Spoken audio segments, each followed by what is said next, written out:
오늘 하나님의 말씀은 룻기서 4장 9절부터 12절까지 이렇게 보도록 하겠습니다. 룻기 4장 9절부터 12절까지의 말씀입니다. 제가 개역개정으로 먼저 읽고 또 세번역으로 읽겠습니다. 보아스가 장로들과 모든 백성에게 이르되 내가 엘리멜렉과 기럨과 말론에게 있던 모든 것을 나오미의 손에서 산 이래 너희가 오늘 증인이 되었고 또 말론의 아내 모압 여인 룻을 사서 나의 아내로 맞이하고 그 죽은 자의 기업을 그의 이름으로 세워 그의 이름이 그의 형제 중과 그곳 성문에서 끊어지지 아니하게 하매 너희가 오늘 증인이 되었느니라 하니 성문에 있는 모든 백성과 장로들이 이르되 우리가 증인이 되나니 여호와께서 내 집에 들어가는 여인으로 이스라엘의 집을 세운 라헬과 레아 두 사람과 같게 하시고 내가 에브랏에서 유력하고 베들레헴에서 유명하게 하시기를 원하며 여호와께서 이 젊은 여자로 말미암아 네게 상속자를 주사 내 집이 다말이 유다에게 낳아준 베레스의 집과 같게 하시기를 원하노라 하니라. 네, 우리 세번역으로 좀 읽으면 좀 뜻이 더 명확해질 것 같습니다. 한번 같이 보겠습니다. 그러자 보아스가 원로들과 온 마을 사람들에게 선언하였다. 여러분은 오늘 이 일의 증인입니다. 나는 엘리멜렉이 가지고 있던 모든 것과 기럨과 말론이 가지고 있던 모든 것을 나오미의 손에서 사겠습니다. 나는 말론의 아내인 모압 여인 룻도 아내로 맞아들여서 그 유산이 고인의 이름으로 남아있도록 하겠습니다. 그렇게 하여 고인의 이름이 그의 고향 마을에서도 끊어지지 않고 친족들 사이에서도 끊어지지 않도록 하겠습니다. 여러분은 오늘 이 일의 증인입니다. 그러자 성문 위 회관에 모인 온 마을 사람들과 원로들이 대답하였다. 우리가 증인입니다. 주님께서 그대의 집안으로 들어가는 그 여인을 이스라엘 집안을 일으킨 두 여인 곧 라헬과 레아처럼 되게 해주시기를 빕니다. 에브랏 가문에서 그대가 번성하고 또한 베들레헴에서 이름을 떨치기를 빕니다. 주님께서 그 젊은 부인을 통하여 그대에게 자손을 주셔서 그대의 집안이 다말과 유다 사이에서 태어난 아들 베레스의 집안처럼 되게 하시기를 빕니다. 아멘. 오늘은 룻기를 개관하는 날인데요. 룻기에 대해서 뭐 생소하신 분들도 있겠지만 또 익숙하신 분들도 꽤 있으리라고 생각이 됩니다. 룻기 하면은 가장 강렬하게 떠오르는 것이 무엇인가요? 고부간의 사랑 뭐 이런 거죠. 참 어쩌면 그렇게 며느리가 어머니를 따라가고 어머니는 또 며느리를 위할 수가 있을까. 그래서 이제 교훈은 시어머니께 잘하면 복 받는다. 이런 거. 모르겠습니다, 전. 여기서 잘못 편들었다가는 제가 여러 여성들에게 큰일을 당하는 수가 있습니다. 보아스라는 유력한 남자가 있었습니다. 잘 사는 남자, 좋은 사람이에요. 근데 미망인 룻과 이제 또 애틋한 사랑과 결혼이 있죠. 근데 보아스라는 사람은 이제 룻의 시아버지의 친척이니까 약간 연배가 굉장히 차이가 있었던 것 같습니다. 한 20년? 뭐 모르겠습니다. 하여튼 굉장히 많이 차이 났는데 하여튼 사랑하고 결혼해서 해피엔딩으로 끝났습니다. 그래서 이제 그들 사이에서 나온 후손이 이제 다윗 왕이다. 증손자가 다윗 왕이다. 그래서 왕의 탄생을 가능하게 했다. 굉장히 그 민족에게 있어서는 굉장히 좀 획기적인 사랑 러브 스토리이죠. 그런 인간의 사랑 이야기 속에서 사랑뿐만이 아니고 사랑의 이야기 속에서 하나님께서 이루시고자 하는 구원과 그리고 유업을 회복시켜 주시는 길을 가르쳐 주시는 책이 룻기입니다. 그래서 이 룻기에서는 나오미도 중요하고 룻도 중요하지만 보아스라는 남자의 등장이 참 중요합니다. 보아스는 가난하고 어려운 친척을 잘 돌봐주는 그리고 그 사람들의 그 유산, 그러니까 하나님으로부터 내려온 그 가난한 친척에 내려온 그 유산을 잘 책임져주고 무르는 자였습니다. 그러니까 그것을 잘 갚아주거나 아니면은 그것을 되돌려주거나 할 수 있는, 자기의 경제력으로 그렇게 할 수 있는 자였습니다. 그래서 이 보아스를 유업을 무르는 자, 또 우리 개역개정에는 아까 기업을 무르는 자 이렇게 나왔었죠. 이 유업 무르는 자, 또 기업 무르는 자를 히브리 말로는 고엘이라고 합니다. 그래서 이 고엘 사상은 이제 하나님의 그 율법에서 온 것인데 그것이 바로 예수 그리스도에게까지 이어지는 사상입니다. 그러니까 예수님께서 우리의 고엘이 되어 주신다라는 그런 말씀을 먼저 좀 드려놓고 제가 시작을 하겠습니다. 그래서 보아스가 이제 하나님의 그 율법을 잘 알고 순종하고 그리고 또 아름다운 또 자신의 그 사랑의 이야기를 통해서 이제 예수님이 이루신 구원의 성격을 미리 이렇게 보여주는 거죠. 예시한다고 하죠. 그래서 이것이 그림적으로 보아스가 이제 그리스도의 원형이 된다 또는 그림자가 된다 이렇게 말합니다. 그래서 룻기는 짧은 4장에 걸친 책이지만 이제 구약의 복음서다 이렇게 불려집니다. 어떻게 해서 그런 별명이 붙었는지 오늘 우리가 좀 살펴야 될 텐데요. 먼저 배경 얘기를 배경을 좀 같이 한번 나누고 그 다음에 예수님께서 어떻게 우리의 고엘이 되시는가를 한번 좀 살펴보도록 그렇게 하겠습니다. 먼저 우리 이제 그림을 보시면 이 당시가 룻기의 배경 이야기 그림을 보시면은 룻기 그 시대의 이 지도인데요. 왼쪽에 베들레헴 타원형으로 이제 쳐놨는데 좀 흐려서 잘 안 보이실 겁니다. 오른쪽 밑에 보시면 모압이 있죠. 이 베들레헴이라는 지역은 유명하죠. 예수님이 탄생하신 곳이다 이렇게 알려져 있는 곳이지 않습니까? 이 베들레헴에는 유다 지파 사람들이 살았는데 그 많은 가문들 중에 한 가문 속에 엘리멜렉이라는 사람이 살았습니다. 엘리멜렉이 이제 결혼을 해서 나옴이라는 이제 여자를 아내로 삼았는데 좀 보여주세요. 그 엘리멜렉과 나오미 밑에 두 아들이 있었습니다. 말론과 기럧입니다. 근데 이 기근이 들어서 이제 그 땅에서 참 살기가 어려워졌습니다. 이제 가난한 사람들이었던 것 같아요. 그래서 이 자기의 그 하나님으로부터 유산을 그냥 땅에다 그 지역에다 놔두고 누구한테 뭐 맡겼는지는 모르겠습니다. 그리고 모압으로 이사를 갔습니다.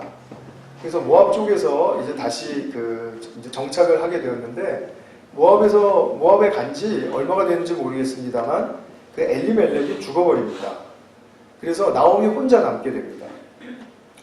그리고 이제 말론과 기럧은 이제 모압 땅에서 크면서 거기서 이제 모압 여자를 만나서 결혼을 하게 되는데 말론은 룻이라는 여인을 얻었고요. 그 다음에 기럧는 오르바라는 여인을 얻었습니다. 그런데 또 결혼한 지 얼마 안 돼서 말론과 기럧이 죽었습니다. 그래서 할 수 없이 나오미와 룻과 오르바만 남게 되었죠. 그런 가운데 이제 세 여자가 살고 있었는데 이제 다시 소식이 들려오는 것을 들어보니까 자기 고향 땅 그 베들레헴에 풍년이 들어서 굉장히 먹을 것이 풍족해졌다 이런 소식을 듣게 됩니다. 그래서 나오미가 이제 나는 귀향을 해야 되겠다. 룻과 오르바는 원래 모압 출신이니까 여기 남아있거라 그랬는데 결국 둘 다 쫓아가겠다고 했지만 오르바는 어머니의 강권에 의해서 모압 땅에 남게 되었고요. 룻은 나오미 시어머니와 함께 이제 베들레헴으로 돌아갑니다. 네, 돌아갔습니다. 네, 돌아갔는데 거기서 이제 보아스라는 친족을 만나게 되는 거죠. 자기 죽은 남편의 친척 보아스를 만나게 된다는 이야기입니다. 근데 여기 이제 돌아왔을 때 그렇다고 해서 뭐 풍년이 들었다고 해서 뭐 먹을 게 막 뭐 자동적으로 뭐 뚝뚝 떨어지고 그러는 건 아니죠. 거기서 이제 먹을 게 있으니까 거기서 애써서 노력해서 이제 고부가 이제 먹고 살아야 하는데 그 먹고 사는 방법이 무엇이었냐면 이삭 줍기였습니다. 이스라엘의 율법에는 이삭죽기라는 그런 그 항목이 있습니다. 그것은 뭐냐면 이제 그 농부들이 쭉 이제 수확을 하고 나면은 그 수확을 하면서 흘리는 그 이제 부스러기들이 있지 않습니까? 그것을 이제 그 농부들이 다 끝까지 다 전부 다 수거하지 못하게 했습니다. 왜냐하면 이제 그 떨어진 것들은 가난한 사람들 몫으로 이제 남겨주신 거죠. 그래서 뭐 과부나 또는 고아나 또는 뭐 나그네나 뭐 이런 사람들이 이제 주워서 이제 자기들의 삶을 연명할 수 있도록 이제 그랬는데 그래서 이제 밭으로 나가서 이삭죽기를 이제 룻이 했는데 그 밭이 바로 아까 말씀드린 보아스의 밭이었습니다. 보아스가 밭에서 새로운 여자가 이렇게 자기 밭에서 새로운 여자가 나타나니까 저 누구냐 하고 물어봤는데 모압 여자인데 시어머니 나오미를 쫓아서 여기까지 따라온 효부입니다. 이제 이렇게 해서 참 감동을 받고 있었습니다. 그러면서 이제 죄송해요. 나우스라는 이상한 사람이 등장해요. 보아스가 이제 이 룻을 잘 보면서 좋은 관계를 이제 유지를 하고 있었는데 나오미가 이제 시간이 지나가면서 하루는 이제 걱정이 됐던 거죠. 내가 죽으면 이 룻은 어떻게 살고 지금 이 걱정이 앞섰던 것입니다. 그래서 룻을 불러다가 보아스를 추천을 합니다. 내 남편의 친족인데 저 사람이야말로 우리를 잘 대해줄 수 있는 그런 권리가 있는 사람이다. 그러니까 저 사람과 결혼을 하면 그러면은 우리 고부가 잘 살 수 있을 뿐만 아니라 너의 삶도 미래 보장이 잘 될 거야. 그러니까 주님께서 인도하시면은 그렇게 해보도록 하자. 근데 거기에 룻이 또 동의를 했어요. 그래서 마침 그 보리를 수확하는 그 절기에 이제 뭐 페스티벌 같은 것이 있을 때 모든 사람들이 나와서 타작 마당에서 이제 잠을 자는 그런 이제 행사가 있는데 그 보아스가 거기서 어디서 잠을 잘 것을 알고 그 발치 밑에다가 이제 룻의 그 잠자리를 이렇게 가까이 두어서 이제 서로 이제 이불 속에서 이렇게 좀 따뜻한 기운이 통하도록 이렇게 했습니다. 이게 18금 넘어가면 안 되는데. 네. 그래서 굉장히 그 두 고부가 아주 결단력 있는 그런 행동을 한 것이죠. 굉장히 적극적입니다. 그리고 능동적이고요. 용기가 있습니다. 이 부분이 우리가 잘 캐치하셔야 할 부분입니다. 그리고 남들이 어떻게 보든지 간에 비도덕적인 일 거야 뭐 그런 걸 둘째치고 하나님이 주신 유업이 중요해. 그리고 그 유업을 받은 우리 자신도 삶이 중요해. 하나님이 우리가 가난하고 찌질처럼 사는 거 원하시지 않아. 유업을 주셨기 때문에. 그렇기 때문에 우리는 남들 눈 의식하지 않고 과감한 행동에 선택을 할 수 있어. 선택을 한 것이죠. 고부가 잘 맞았어요. 팀워크가 아주 좋습니다. 근데 이 사람들은 먼저 그 팀워크를 그렇게 발휘할 수 있었던 것은 하나님의 법에 대한 지식이 있었기 때문이에요. 그죠? 이것을 잘 모르면은 무엇을 근거로 그렇게 하겠습니까? 근데 새벽에 이제 보아스가 잠을 딱 깨고 나니까 추워서 깼다고 되어 있습니다. 근데 이제 룻이 그 밑에 있으니까 이제 만나게 된 거죠. 근데 거기서 이례적으로 룻이 청혼을 합니다. 그랬더니 오히려 이 보아스가 나 같은 사람을 택하다니 그러면서 감동받고 막 감격해서 그래 그러면 좋겠다. 그리고 이제 결혼의 뜻을 이제 비추게 됩니다. 이제 그러고 나서 결혼을 하는데 그 다음에 어떤 일이 일어나는가 그 집안 사정을 좀 아는 게 중요합니다. 남의 집안 사정을 이렇게 자세히 알 필요는 없는데요. 오늘은 좀 이 집안을 좀 들여다보겠습니다. 지금 이야기가 어떻게 되는 것이냐 하면 이것입니다. 나오미는 죽은 남편 엘리멜렉의 그 밭을 조금 가지고 있었습니다.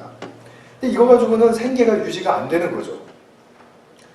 그런데 그나마 나오미가 죽어버리면 자기 아들들도 다 죽어서 이 하나님이 주신 땅 밭을 조금 상속받을 자가 없고 그리고 또 유업만 잃는 것이 아니죠. 유업을 잃을 뿐만 아니라 대가 끊어지는 거죠. 이것이 예나 지금 최근까지도 그랬지만 굉장히 대를 소중하게 여기지 않습니까? 이거 대가 끊어지면 가족의 비극이라고 그러잖아요. 그러니까 이것이 이스라엘 백성들에게는 너무 하나님께 축복받지 못한 그런 아주 너무 정말 힘든 그런 상황이 이어지는 것이니까 이것이 어떻게 해결될 수 있을까? 지금 이런 난감한 상황 속에서 지금 계속해서 하나님께 구하고 또 연구하는 것입니다. 그 다음에 또 하나 걱정은 아까 말씀드렸던 것처럼 내가 나오미가 죽으면 룻은 어떻게 하냐. 지금 그 걱정이 서는 거죠. 이방 여자가 혼자 미망인으로 여기서 살아야 되는데 뭐 돌아갈 수도 있겠지만 어떻게 할 거냐. 그런데 이 사람들이 딱 알았던 거는 뭐냐면 율법엔 고엘 제도가 있지. 그것이었습니다. 이걸 영어로는 kinsman redeemer. 그러니까 친족 중에서 나의 것을 책임지고 물으는 사람. 그러니까 남편의 친족 중 하나가 유업을 물으는 자로 자기의 권리를 행사해주면, 제가 결단을 해줘야 돼요.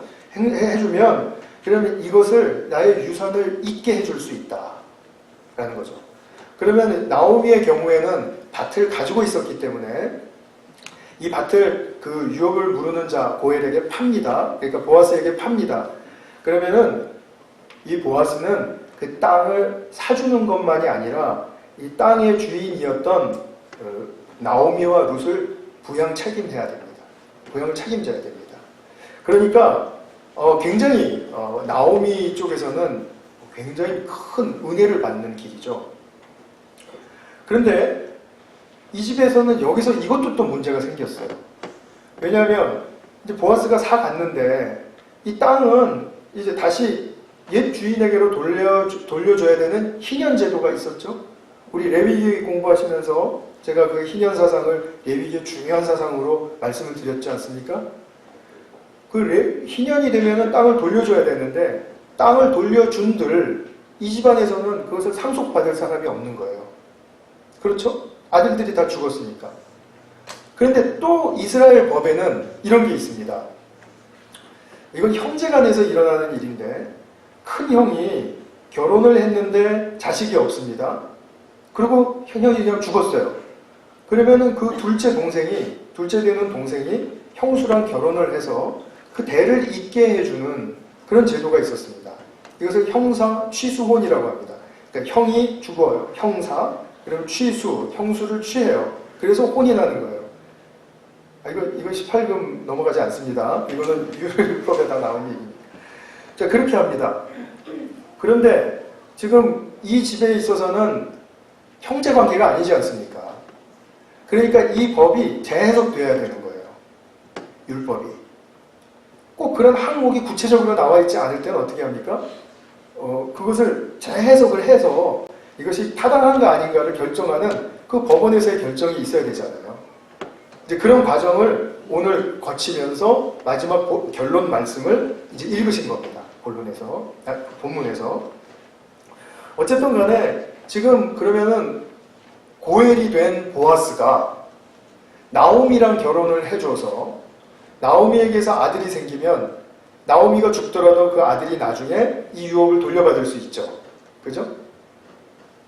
근데 나오미는 너무 늙었어요. 그래서 이게 불가능한 일이 되어버린 것입니다.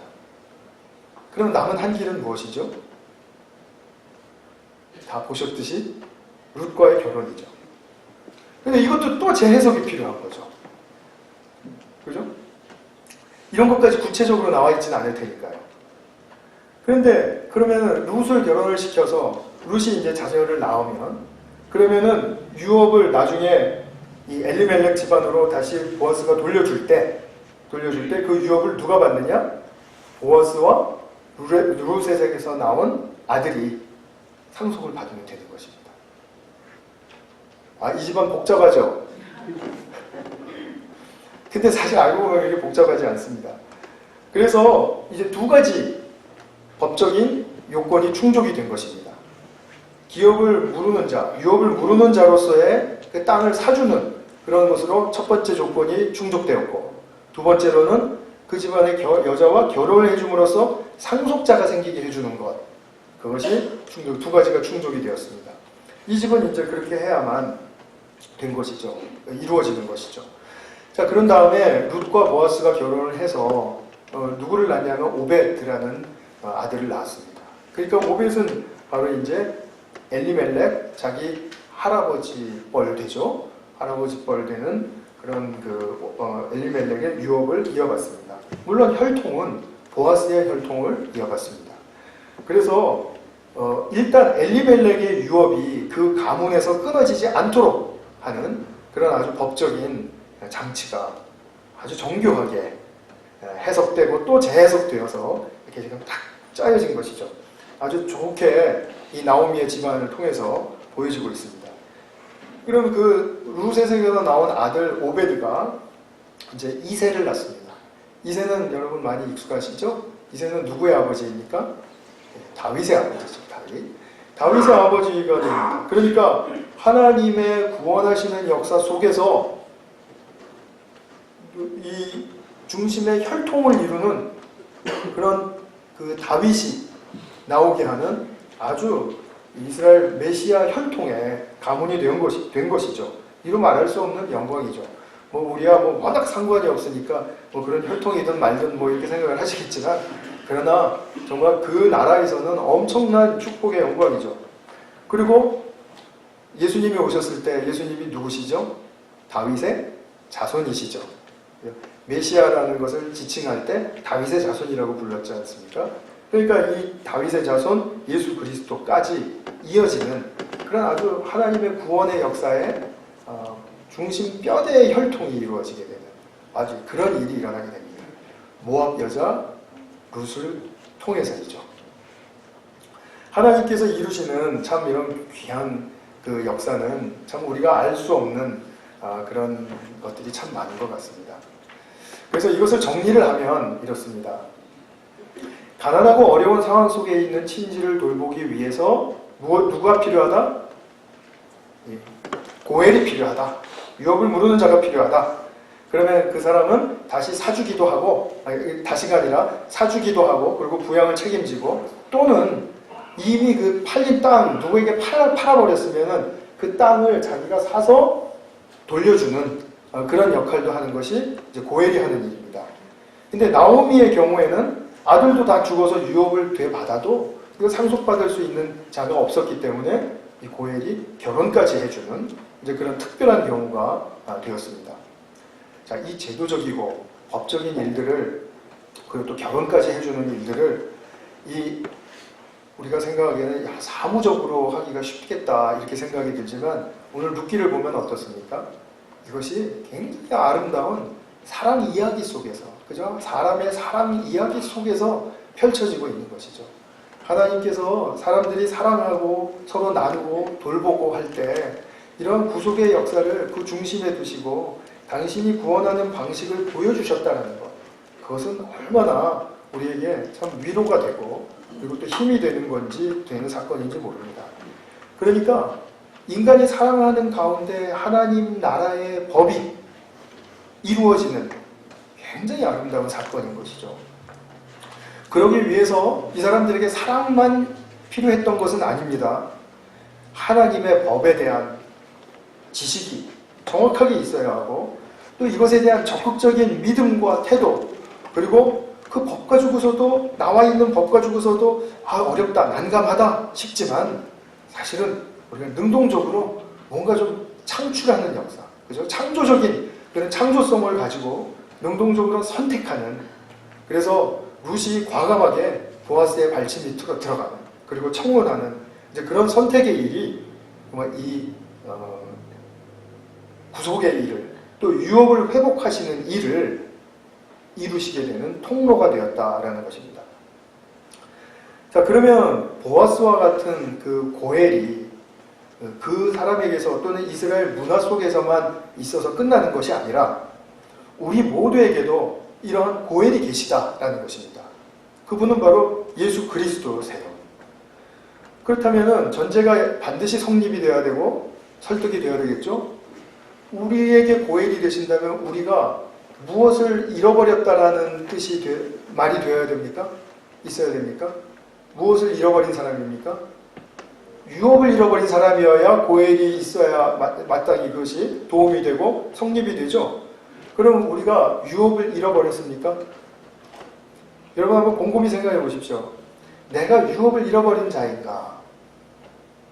이 땅에서 뭐 필요한 것들 다 채워지고, 그리고 그것보다 좀 더 알 바가 있어서 내 삶이 이제 가끔 좀 즐겁고 또 힘도 나고, 그것 때문에 그렇게 하는 정도로 나는 유업을 잃어버린 게 없는데, 이렇게 생각하시게 되면, 그러면 오늘 룻기를 그냥 보아스 이야기에서 마치는 게 좋죠.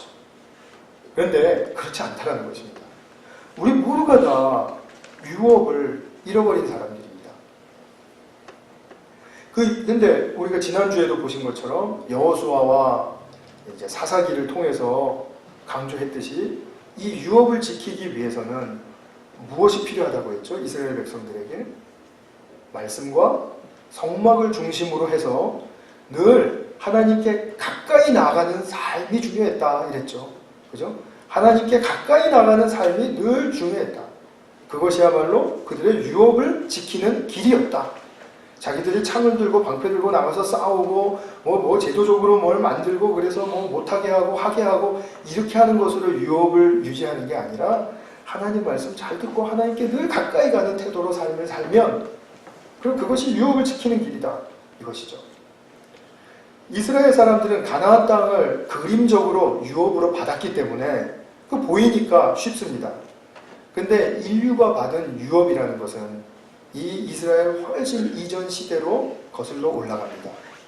무슨 말씀이냐 하면, 창세기 1장 2장에서 나오는 인류의 최초의 때로 돌아가면, 그럼 하나님께서 사람에게 아주 고귀한 유업을 주신 것이 있죠. 그것이 무엇입니까?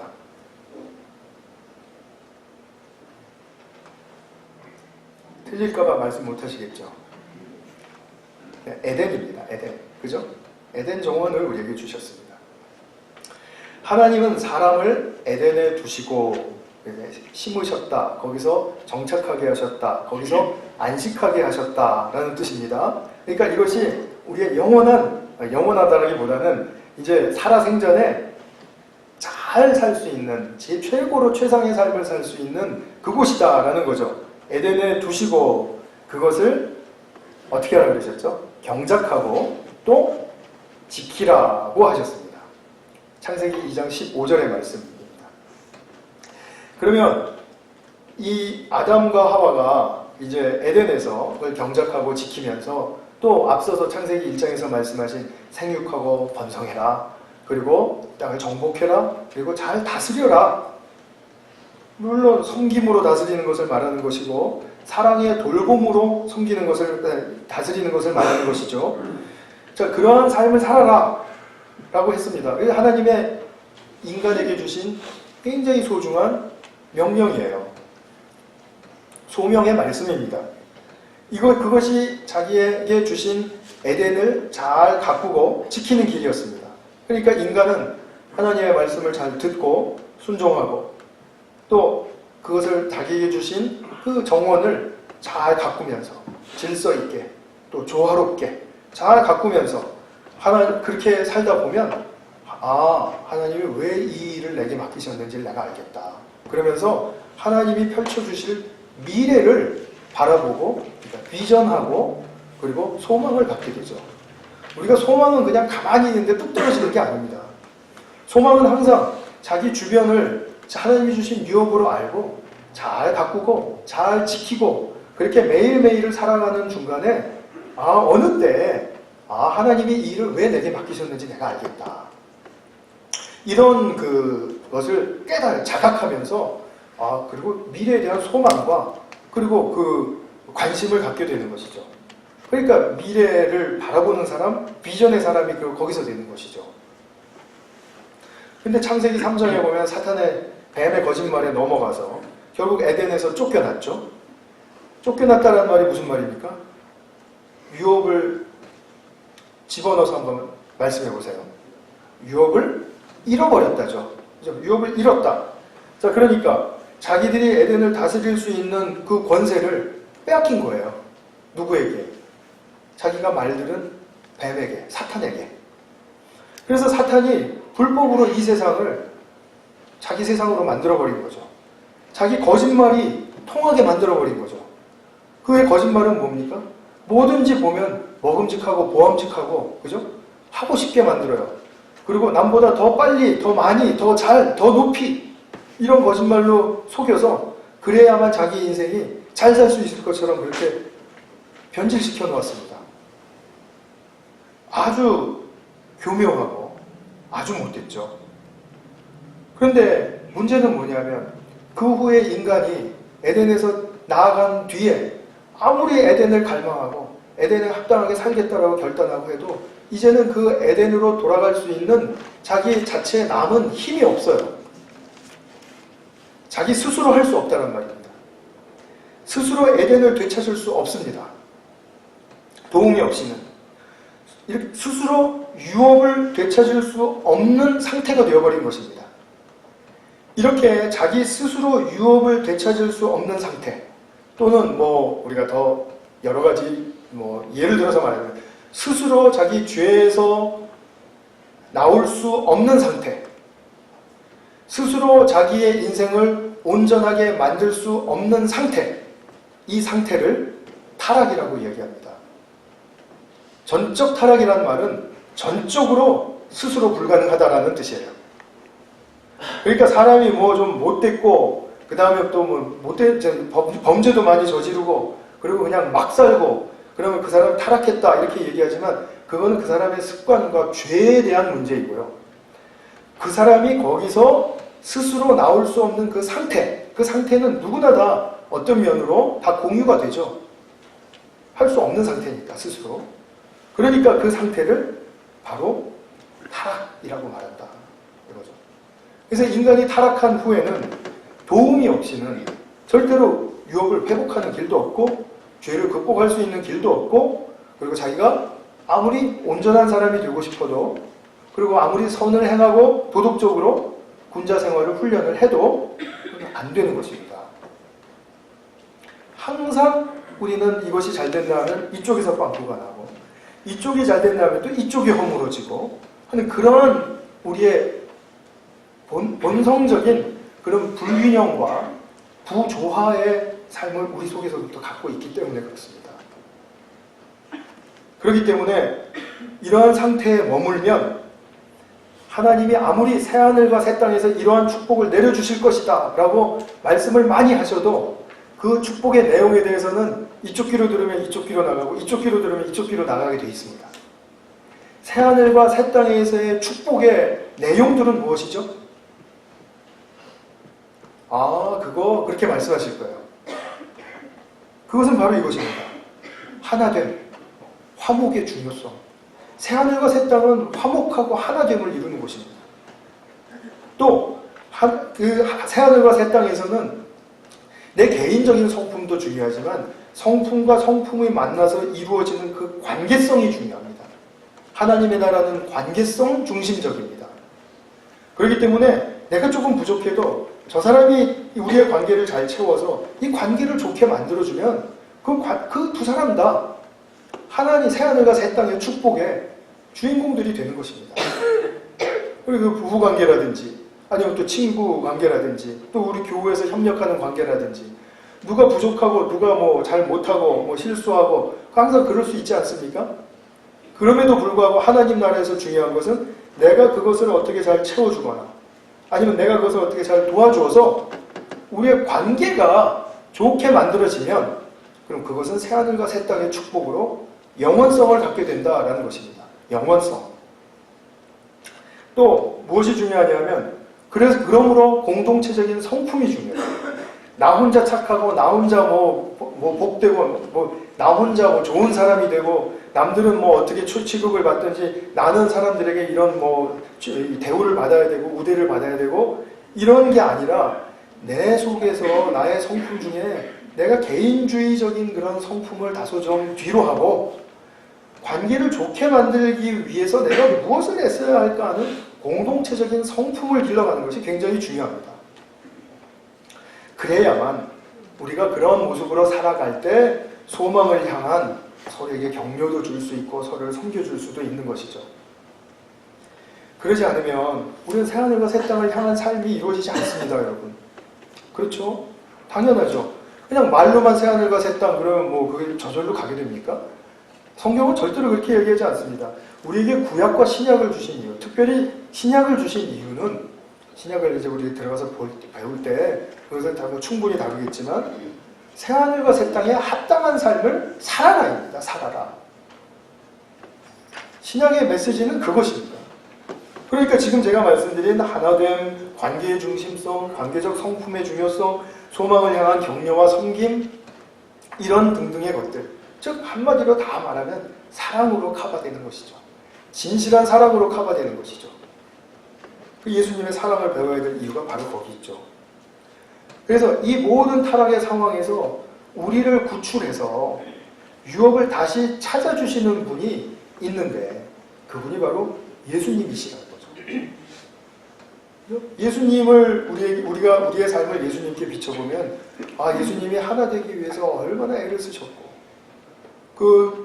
정말 이 세상 사람들이 다 외면하고 또 천대하는 그런 사람들을 끌어안으시고 정말 관계를 정말 좋게 만드시고, 그러기 위해서 예수님의 그 성품은 당신의 그 개인적인 성품으로 말하자면요, 뭐 세계 최고겠지만, 그럼에도 자기가 욕을 먹으면서까지 뭐 먹기를 탐하고 마시기를 탐하고 하는 자다, 뭐 이렇게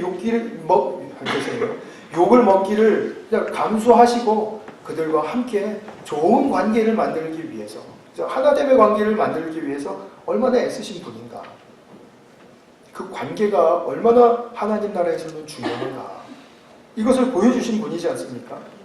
그러니까 그분의 삶을 우리가 따라가면 그 주님이 사시면서 주님에게 주어졌던 유업이 있습니다. 그것은 우리에게 주가 되시는 예수 그리스도이시죠. 그죠? 그런 유업이 예수님에게 주어지기까지 예수님은 어떻게 사셨는가, 무엇을 말씀하셨는가, 또 어떻게 죽으셨는가, 그분의 의도는 무엇이었는가, 거기에 우리가 자꾸 비추어 보면서 살아갈 때, 아, 저게 바로 우리가 유업을 회복받을 수 있는 길이로구나. 그래서 아, 주님은 나의 유업을 무르는 자가 되시는구나. 새하늘과 새 땅이라는 위대하고도 원대한 그러한 유업을 받도록 나를 이끌어주시는 나의 참 고엘이 되시는구나. 이것을 깨달을 수 있다는 거죠. 그래서 예수님은 우리의 영혼을 소생시켜 주실 뿐만 아니라, 즉 하나님과의 관계를 이어주실 뿐만 아니라, 그 구원이라고 하죠. 그 하나님과의 관계가 이어진 다음에 계속 다음 단계, 그 다음 단계, 그 다음 단계, 죽을 때까지 이어지는 단계들 속에서 얻을 수 있는 수많은 크고 작은 유업의 회복의 길을 가게 해주십니다. 우리에게 정말 하나님께서 예비하신 그 유업의 축복을 되찾게 하시는 보엘이 계신다는 말씀이죠. 마치 보아스가 나오미의 유업을 미래에 이르기까지 지켜주고 또 보장해 주듯이, 예수님도 우리가 사탄과 세상에 빼앗긴 그런 생명과 유업의 모든 가치와 그 실체들을 찾게 하시고 또 찾아주시고 보장해 주시는 그런 고엘이 되신다라는 겁니다. 그러면 룻기를 통해서 이제 우리가 이 고엘의 의미를 알고 예수님이 나와 인류의 고엘이심을 알았다면 이제 무엇을 찾으려고 하셔야 될까요? 잃어버린 거 찾으셔야죠. 그죠? 근데 잃어버린 거 찾으시려고 할 때, 나오미 같은 경우는 자기가 이제 잃어버릴 그 유산에 대해서 불안감이 있고, 그 보이는 유산이니까, 이제 대가 끊기는 것도 당연히 경험하는 우리의 그 실체의 일들이니까, 실제적인 일들이니까, 그것을 그냥 볼 수 있어서 쉽게 이해했다 할지라도, 우리에게는 조금 더 어려운 차원으로 우리가 요구되는 것은 눈에 보이는 것보다도 더 중요한 눈에 보이지 않는 유업의 회복의 내용에 있다는 것입니다. 우리가 언제 제일 답답합니까? 답답한 일 태반이죠.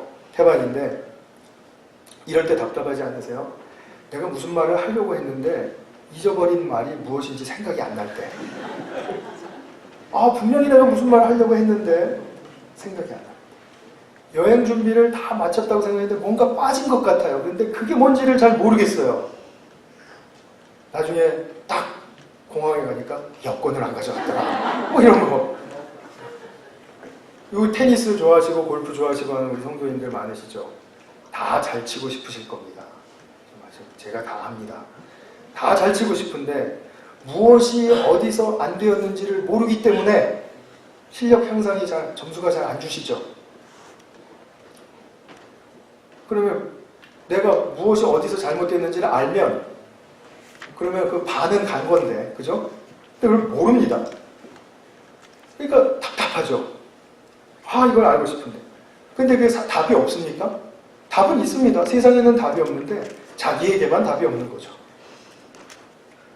그러니까 우리가 유업을 잃어버린 상태는 마치 이와 같은 답답한 상태일 거예요.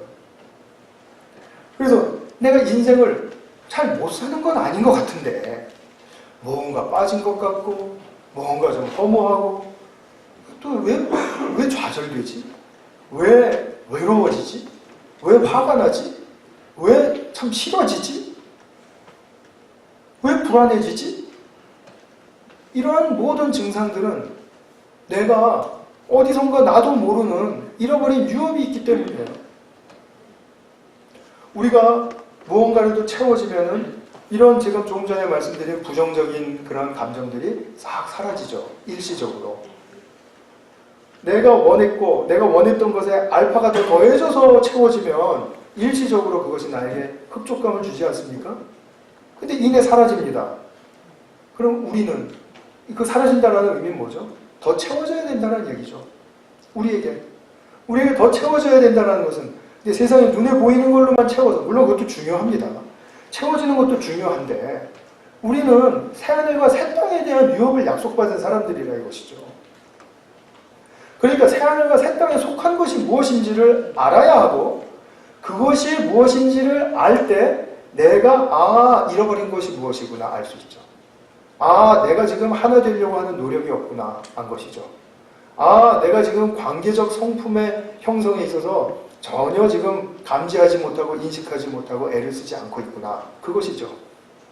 관계에서 뭔가 삐끗삐끗하면 저 사람 뭐 투사하고 저 사람 탓만 해보던 것이 너무나 정당화되고 습관처럼 되어 있었는데 그런데 관계는 좋아지지 않는 그 객관적인 사실로 인해서 지금 내가 무언가를 잃어버린 것을 채우지 않기 때문에 이 관계가 좋아지지 않는구나. 그러면 내가 잃어버린 것이 내 안에서 무엇인지 아실 수 있을까요? 그거를 주님의 삶과 주님의 말씀과 주님의 죽으심에 계속해서 비춰보시라는 말씀이죠. 유업 회복의 길은 그렇게 주님이 바로 나의 거울이 되어주시기 때문에 주님을 따라가면서 그 주님이 인도하시는 대로 유업을 회복하게 되는 것입니다. 그러면 유업의 내용이라는 것은 나의 잃어버린 성품이 될 수 있습니다. 나의 잃어버린 안목이 될 수 있습니다. 내가 지금까지 살아오면서 어떤 습관 때문에 내가 잃어버렸던 어떤 가치일 수 있습니다. 내가 이루고 싶었고 또 내가 이것을 원했지만 내가 결코 성취할 수 없었던 그러한 것이 바로 내 안에서 유업을 잃어버렸기 때문에 이것이 안 되고 있었구나를 자신을 통해서도 공동체를 통해서도 이 사회를 통해서도 역사를 통해서도 보실 수 있는 안목이 열릴 수 있다는 말씀입니다. 그래서 우리가 먼저 포커스를 좀 두고 싶은 것은 제가 말씀을 마치면서 포커스를 두고 싶은 것은 저와 여러분들은 이제 교회에서 주로 다 만나니까 이 교회 생활로 좀 좁혀봤으면 좋겠어요. 우리가 새하늘과 새 땅에 대한 유업을 기대하고 그것을 향해서 갈 때 우리가 그것을 향해서 가게 하는 길은 뭐냐 하면 우리가 함께 예배를 드린다는 이 엄연한 사실입니다. 그리고 우리가 교제의 범위 내에 들어와 있고 우리가 교제한다는 그런 사실입니다.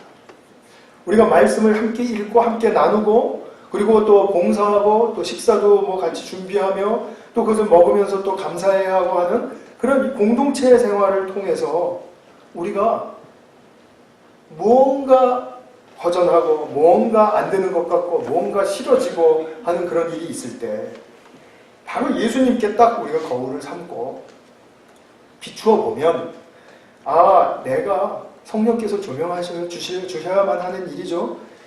내가 지금 뭐가 지금 잃어버린 상태에 있구나.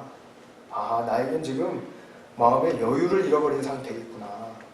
내가 지금은 저 사람을 공감할 수 없는 그런 나만의 이기적인 생각에 갇혀있기 때문에 그런 것이로구나. 이렇게 비춰볼 수가 있지 않습니까? 그것을 고칠 때 나만 좋은 사람이 되는 게 아니고 우리 공동체가 복되고 풍요롭게 된다는 사실에 더 큰 기쁨이 있는 거죠. 정말 인간은 그렇습니다. 나 하나만의 삶만 잘 돼서 좋은 게 아니고요. 우리가 속해 있는 교회, 우리가 속해 있는 가정, 우리가 속해 있는 직장, 이것이 잘 되면 얼마나 그 기쁨이 배가 되고 또 배가 됩니까? 그런 것이잖아요. 그러니까 우리가 유업에 비추어서 사는 삶, 이것을 우리가 유업의 거울이 되신 예수님께 비추어서 사는 삶을 우리가 잘 배워가야 한다. 이것이죠. 이제 끝내야 될 때가 된 것 같습니다. 여기에는 인내와 믿음의 선택이 요구됩니다. 인생은 선택입니다. 여러분들 오늘 예배 오시기로 선택하셨죠? 또 지금 이 시간에도 귀를 기울여 주시기로 선택하셨죠? 억지로 앉아 계시는 분은 한 분도 없으신 것 같습니다. 또 찬양하고 교제하고 하는 것 오늘 선택하고 오셨죠? 다 선택입니다. 이런 것만 선택이 아니라 크고 작은 선택들이 많이 일어납니다. 거기에 대해서는 하나님의 법에, 하나님의 말씀에 더욱더 정통하려고 애를 쓰십시오. 그러면 더욱더 올바르고 담대하고 용기 있는 선택을 하실 수가 있습니다. 그래서 우리 모두가 믿음과 용기를 잃지 않고 그 크신, 개인적으로 또 공동체적으로 그 크신 유업의 길을 같이 끝까지 경주할 수 있는 우리 모두가 될 수 있기를 축복합니다. 같이 한번 기도하겠습니다. 지금 이 시간에는 정말 주님, 제가 잃어버린 것을 그냥 간과하고 살지는 않았습니까? 제 안에 잃어버린 것이 참 많고 우리의 관계 속에서 잃어버린 것이 많은데 그것을 다른 데서 원인을 찾으려고 하지는 않았습니까? 하나님, 그게 아니라 지금 내 안에 잃어버려진 것을 먼저 찾으면 그 유업을 회복하면 그러면 우리는 더욱더 풍요롭고 주님 원하시는 삶으로 나아갈 수 있을 것을 믿습니다.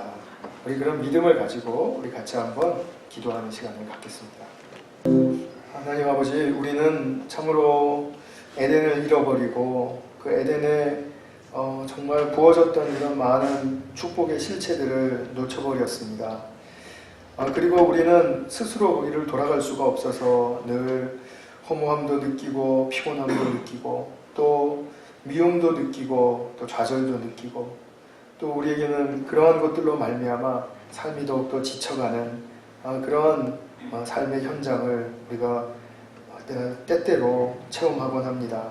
그러나 우리의 유업을 회복시켜 주시는 예수 그리스도의 그 길이 우리에게 정말 유일한 길이요 또 축복의 길임을 믿고 그 길을 달려가기 위해서 늘 우리 주님께 우리의 자신을 비추어 보는 그런 복된 축복의 동행의 역사가 있게 하여 주시옵소서. 우리가 기꺼이 믿음과 용기를 가지고 정말 하나님의 법에 합당한 선택을 날마다 해나갈 수 있는 그런 복된 역사가 우리 모두에게 있게 하여 주시옵소서. 그리하여 우리 자신뿐만이 아니라 우리 공동체가 정말 풍요로운 유업의 주인공들이 될 수 있는 그런 유업자로서의 삶을 향유할 수 있는 축복이 넘치게 하옵소서. 함께하여 주신 은혜를 감사드리고 우리 구주 예수님의 이름으로 기도하였습니다. 아멘.